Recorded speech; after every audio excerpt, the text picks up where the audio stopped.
Kisah nyata, dibongkar 30 menit dikubur karena salah lokasi, jenazah ini jadi mengerikan. Kisah nyata berikut ini terjadi di Malaysia. Seorang pria mengalami hal mengerikan setelah jasadnya dikubur 30 menit, ada api menjalar dan ketika kuburan itu dibongkar, jenazah hangus terbakar. Diceritakan oleh seorang ustadz jika siksa kubur akan sangat pedih bagi orang-orang yang tidak menyiapkan kematian dengan baik. Begini kisahnya yang dilansir dari Kisah Hikmah. Saat itu, pria itu baru saja menikah dengan istrinya yang sangat cantik. Kehidupan keduanya bikin tetangga iri dengan keharmonisan mereka. Namun sayang, pria itu tidak berumur panjang saat begitu menikmati kehidupan bersama istrinya yang cantik, ia meninggal dunia. Saat pria itu meninggal, baru saja tetangga melangkahkan kaki di pintu masuk, tercium aroma yang tidak enak.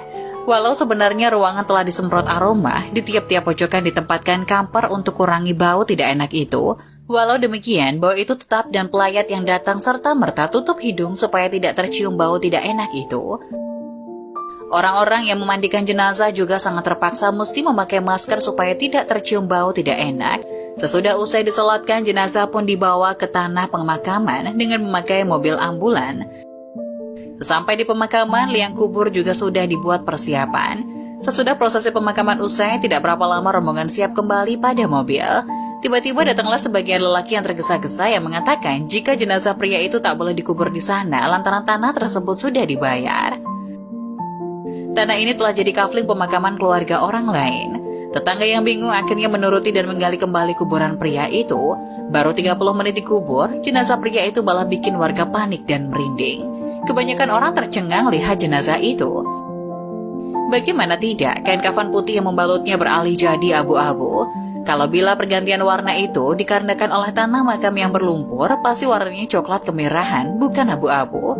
Hal semacam ini pasti bikin tanda tanya besar di hati beberapa pengantar jenazah. Saat mayat itu hendak diangkat, orang-orang yang mengangkatnya keheranan, lantaran ukuran jenazah itu jadi lebih pendek dari awal mulanya. Akibatnya, sisi ujung kain kafan itu jadi terlihat lebih panjang dari yang semestinya. Ustadz tersebut sampai heran apa yang telah terjadi dengan jenazah pria yang dikenal baik tersebut. Apalagi ketika kain kafan dibuka karena harus dirapikan sebelum dipindahkan. Mereka syok bukan main. Bagaimana tidak? Mayat pria yang baru dikubur sekitar 30 menit itu sudah beralih jadi hitam serta gosong seperti hangus terbakar.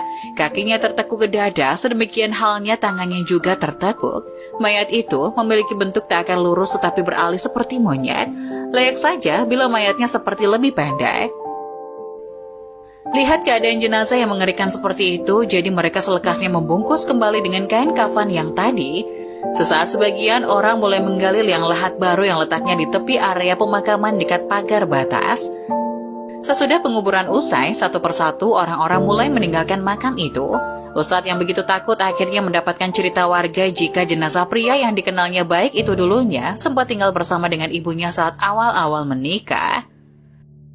Awalnya mereka begitu harmonis dan membuat banyak tetangga iri. Namun sayangnya kecantikan istrinya malah membuatnya celaka. Istrinya banyak mengeluh dan meminta ibu mertuanya juga bekerja membantu pekerjaan rumah. Bahkan istrinya seringkali terdengar tetangga meneriaki ibunya ketika mengerjakan pekerjaan rumah. Hingga akhirnya suatu malam hujan lebat, tetangga melihat ibu tersebut keluar rumah tanpa payung dan menjinjing tas. Ia menangis dan saat itu ia berteriak mengutuk anaknya yang telah durhaka mengusirnya. Padahal ia hanya minta sampai pagi untuk menginap dan pagi hari baru akan keluar dari rumah untuk mencari tempat tinggal lain. Tapi sayang, anaknya yang begitu buta tak sedikit pun kasihan dan keras hati mengusir ibunya. Saat itu ibunya terpaksa jalan kaki menuju tempat tinggal anaknya yang lain.